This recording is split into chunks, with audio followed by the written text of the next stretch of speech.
Hi guys, so I'm back with page 2 of the Winsor & Newton watercolor dot cards, and I will link page 1 below. So as I mentioned in the first video, I have been really enjoying Winsor & Newton products lately, and I do have already a few of these colours in my current palettes. So I have wanted to swatch them and just have a look around for a few different colours, and I have been pleasantly surprised with quite a few colours in this range that I'd like to look more into. And also I have kind of put together a little 24 colour palette that I would recommend. So like I said, some of those colours I already have and some I will be purchasing to try out. The two colours I have been mainly looking for was a different sort of a yellow and a blue that's more mixable. I find that I love my blues, but I struggle when I mix them, they separate quite heavily. So I'm looking for a different blue, and I think I might have found it on this page.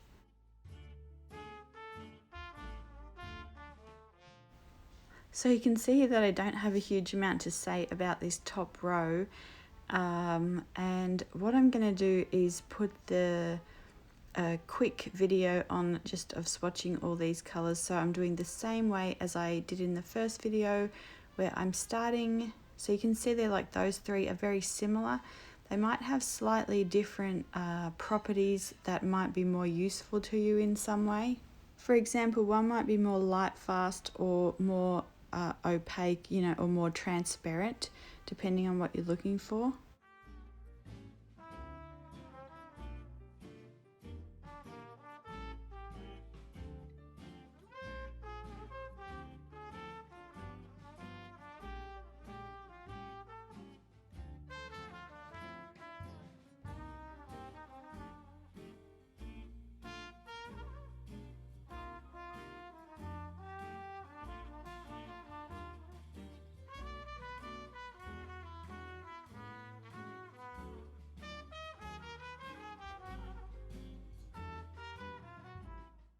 So I did mention in the first video, but you can see when I am swatching, I start with putting the water on the bottom of the rectangle. Now you could just start from the top and make a very nice gradient wash here to try the colour from the darkest hue to the lightest, but I am wanting to see how the colour disperses in the water. So I just like to start with the water and then add the colour to it. So like I said, none of the reds really grabbed my attention, but I did like, so fourth from the left is the the quinacridone red, and I think it's a bit more like the Daniel Smith Quin Coral.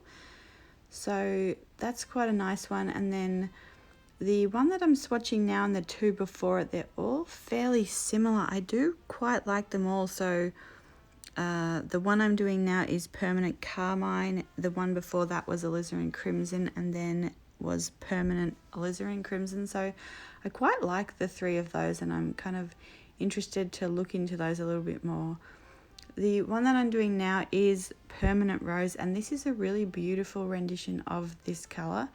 And then this one here is also, so this is not light fast, but this is Rose Madder Genuine, and I always hear really nice things about this colour and how artists want to use it even though it's not light fast, and it is a really beautiful colour. And it's a little bit like Daniel Smith Rhodonite that way, so it's a very beautiful one. So the next row are blues, and I start with the French Ultramarine. Ultramarine is not necessarily a colour I use a lot in my palette, but again, if it's your colour, then this is a beautiful version of it. And then this one here is Smalt. So I do have this in a palette, and I really like this colour. So it's sort of a slightly violet leaning blue. It's really pretty, and I do have a whole colour spotlight on it.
So this colour here is Windsor Blue. I think it's more like a phthalo blue, pretty staining. But this one here that I'm doing now, I really, really love this colour. So this is a cerulean blue red shade. So I am thinking of putting this one in my palette and trying this along with the cobalt violet light. And so I think if you mix those two, they might well, I really like the manganese blue hue, which I actually have in a palette at the minute as well. So but yeah, I really love this cerulean blue what is it, red shade. So I feel like that might be a really nice one to be able to mix with things. I'm not sure, but I'll definitely keep you posted on that.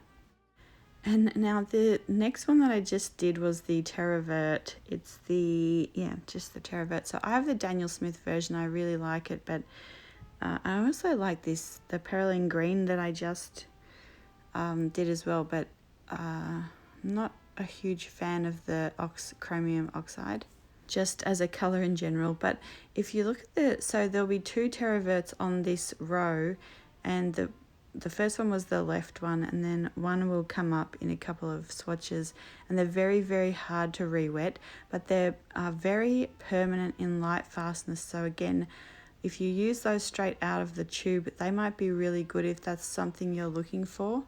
And they're both really beautiful versions of the color. So this one here also, I think this is the olive green. This is a really beautiful color as well that I'd like to maybe look at getting instead of the Daniel Smith green gold. It's a little bit more natural. And this is the Terravert yellow shade. This is the one I was talking about that's very hard to re-wet, but it is incredibly light fast, and it's actually a really beautiful shade. So it's again another one that I might consider for particular floral projects and things like that.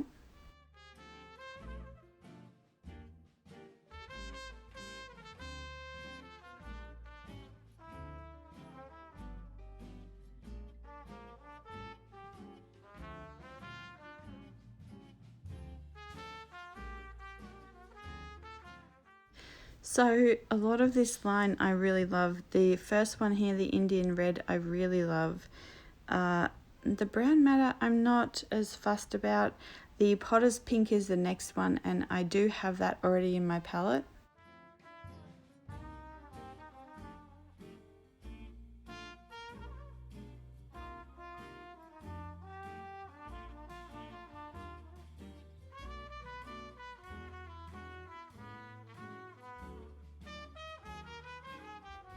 So you can see there I was having a bit of trouble re-wetting the Potter's Pink, and I've heard that from a few of you, and I actually got my Potter's Pink based on Liz Steele's recommendations. So she uses it and really loves it, and I actually got it and I have never had a problem re-wetting it like this. I'm not sure if it's because I use it, you know, almost every day, or if they've changed the formula slightly, so newer tubes are easier to rework. I'm not sure. So right now I'm swatching the Caput Mortuum, and I have this one as well, and I really love this. So I love hematite violet as a colour, but I really love having the versatility of having just a hematite like the Daniel Smith version, and then this Windsor in Caput Mortuum, and you can mix the two to create your own violet hematite, or you can mix this Caput Mortuum with a white and you get this gorgeous like smoky lavender colour. And then the last colour that I swatch is the Sepia, and I really like a deep dark brown, so I use Daniel Smith's at the minute, but I really like the Schminke Sepia version, and we will swatch that out. This one here was a little bit hard to re-wet, I think, for what it is. And so if you know anything about my channel, and I'm pretty picky with my colours and why I like to use certain ones, and you know how I like to mix them and things like that. So I actually think that considering all those things, I have found some really enjoyable colours from here that I'd like to have a little bit more of a look at. And once we've swatched the Daniel Smith dot cards and the Schminke ones, then I'll compare some of these. But some of these colours are really beautiful, and especially like I really loved the cobalt turquoise there. It's a really good alternative to the Daniel Smith Sleeping Beauty, if not a very almost similar, the same product. I really loved a way a lot of these behaved on the page and the soft granulation.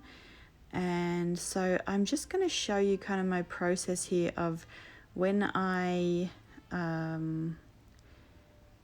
finish the dot cards. And I did the same thing with the Daniel Smith ones 5 or 6 years ago when I first started with watercolors. So I finish the dot cards and then I like to swatch them several more times just to see if the colors that I did think from the dot card I did like, you know, how they perform on different papers, how they look together. So what I'm doing here is I'm just going through the dot card and I start with one on a line, and then I will skip to the next one on that line that I like. So from here it's Sepia, and then the Caput Mortuum, and then the Heirloom Violet and Potter's Pink, and so on. And I was actually really surprised at how much I really liked their version of Heirloom Violet as well. It's really beautiful. So I finished all the, so I swatched them all out like this, and I kind of halved the, or maybe a little bit less than halved. I'll show you in the next video, and I think I put it in the one before, where just a snippet of how this page looks when it's finished, and then I condensed that down even more to 24 colors. So yeah, it's really a lovely range, and the end result of the 24 color palette that I created from here, it's pretty close to a perfect palette for me, you know, so I really love them. And I think that is about it, guys. So I'll let you watch this, and then there's a little bit of footage of the squirrels, and I will see you tomorrow. Bye.